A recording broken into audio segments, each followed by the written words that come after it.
કિરણ બાવળિયા ક્યાંથી આવો છો? હમાપરથી. તમે કાલે હળદર ગામે ગયા હતા? હા, શું કામ ગયા હતા? ત્યાં કણે મીટિંગમાં ગયા હતા. બરોબર. ત્યાં સ્થળ ઉપર અમે હાજરમાં હતા એટલે અમને ત્યાંથી ડિટેન કરવામાં આવ્યા. પછી એમને ત્યાં અહીંયા જે લોકો ભેગા થયા હતા એ કોણ હતા? એ આમ તો ખેડૂતનું સંમેલન હતું, પણ જોતા બધું પબ્લિક જોતા એવું લાગ્યું કે આ આમ આદમી પાર્ટીનું હોય એમ. બરોબર. પછી ત્યાં તોફાન ને એવું ચાલુ થઈ ગયું. પોલીસ વાળાએ ઘણું શાંત પાડવાનું કોશિશ કરી, પણ પબ્લિકે વધારે પડતું આક્રોશમાં આવીને એમની ઉપર પથ્થરમારો ને એવું કર્યું. પછી ત્યાંથી બધાને ત્યાં જે લોકો હાજરમાં હતા એ લોકોને ડિટેન કરીને લઈને આવ્યા.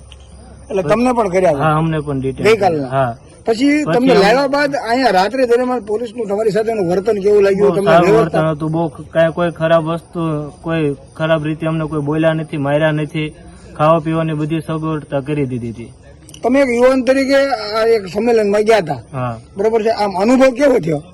બહુ ખરાબ અનુભવ હતો સાહેબ. એટલે આવા રાજકીય જે કઈ તંત્ર રાજકીયમાં હોય ન જવાય, પણ કોઈ એવું કઈક સામાજિક કાર્ય હોય તો ખેડૂતનું ને એનું કોઈ વાત હોય તો જવાય, પણ કોઈ આવા રાજકીય કાર્યમાં ન જવાય. પણ એવું નથી લાગતું કે આ આખો સ્ટન્ટ હતો એમ આખો હા, રાજકીય? જોતા તો એવું લાગ્યું છે.